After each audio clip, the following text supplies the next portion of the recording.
नमस्कार, आप देख रहे हैं आज तक। आपके साथ मैं हूं सईद अंसारी। केंद्र सरकार ने हज यात्रा को लेकर एक बड़ा निर्णय लिया। हज के लिए सरकार की तरफ से दिए जाने वाला वीआईपी कोटा खत्म होने जा रहा है। पहले हज यात्रा को लेकर कुछ सीटें रिजर्व की जाती थी, जिन्हें खत्म किया जा रहा है। इस कदम के बाद हज पर जाने वाले सभी लोग आम यात्रियों की तरह ही यात्रा करेंगे। किसी भी यात्री को कोई विशेष वीआईपी ट्रीटमेंट नहीं मिलेगा। हज यात्रा को लेकर पहले क्या थे नियम, आपको बताएं।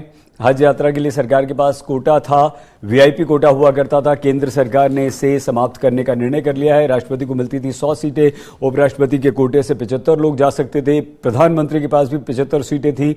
अल्पसंख्यक कार्य मंत्री के पास 50 सीटें हुआ करती थी।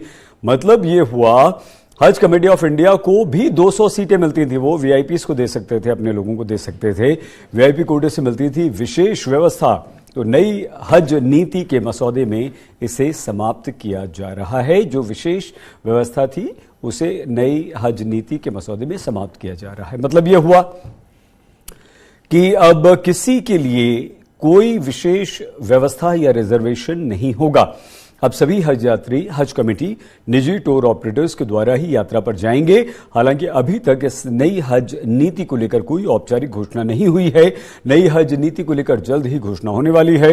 हाल ही में सऊदी अरब ने 3 साल से हज करने वालों की संख्या पर लगे प्रतिबंध को हटाने का भी ऐलान किया था। सऊदी अरब के इस निर्णय के बाद जितनी तादाद में कोरोना से पहले जायरीन हज करने जाते थे, अब वो उतनी ही संख्या में हज के लिए जाएंगे। इसके अलावा सरकार ने आयु सीमा के प्रतिबंध को भी हटाने का ऐलान किया था। आपको ये भी बता दें कि कोरोना से पहले 2019 में लगभग 25 लाख लोग हज पर गए थे, लेकिन कोरोना के कारण उसके बाद से 2 सालों में जायरीनों की संख्या में भारी कमी देखने को मिली।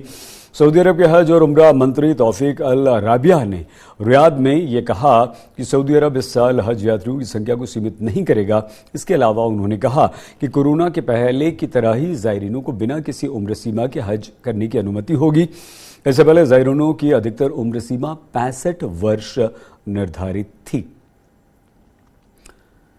हज पर जाने के लिए अब कोई विशेष सुविधा भारत सरकार का ये निर्णय है कि नहीं मिलेगी, और जो भी वीआईपी कोटा था वो कोटा खत्म कर दिया गया है। अब सभी हज यात्री आम हज यात्रियों की तरह अप्लाई करेंगे हज कमेटी के द्वारा या निजी टूर ऑपरेटर्स के द्वारा, और उन्हें वैसे ही जाना होगा। प्रधानमंत्री, राष्ट्रपति, अल्पसंख्यक कल्याण मंत्री, हज कमेटी, किसी को भी अब कोई कोटा या अतिरिक्त कोटा नहीं दिया जाएगा कि वो अलग से 150 लोगों को अपनी तरफ से हज पर भेज सकें। ये नियम अब समाप्त कर दिया गया है और ये व्यवस्था भी अब समाप्त होने जा रही है। मतलब ये हुआ कि अब अगर आप हज पर जाना चाहते हैं तो आपको आम लोगों की तरह हज पर जाना होगा। और कैसे जा सकते हैं? अब आपको हज कमेटी अब देखिए नियम क्या, पहले क्या थे, हज के लिए सरकार के पास पहले वीआईपी कोटा हुआ करता था।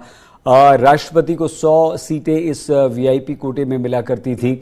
इसके अलावा उपराष्ट्रपति को 75 सीटें मिलती थी। प्रधानमंत्री को भी 75 सीटें दी गई थी। यानी कि ये 75 सीटें प्रधानमंत्री कार्यालय या प्रधानमंत्री जिसे चाहें दे सकते थे। अल्पसंख्यक कार्य मंत्री के पास 50 सीटें हुआ करती थी। हज कमेटी को भी 200 सीटें दी गई थी। हज कमेटी ऑफ इंडिया को 200 सीटें सरकार ने दी थी कि 200 लोगों को हज कमेटी अपनी तरफ से, बिना हज कमेटी के जो रेगुलर लोग जाते हैं उनसे अलग भेज सकती थी, और वीआईपी कोटे में खास सुविधाएं मिला करती थी। नई हज नीति के मसौदे में इसे समाप्त किया जा रहा है।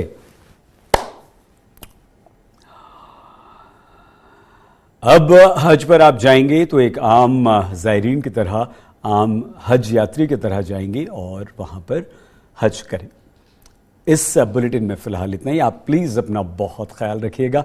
देखते रहिए आज तक।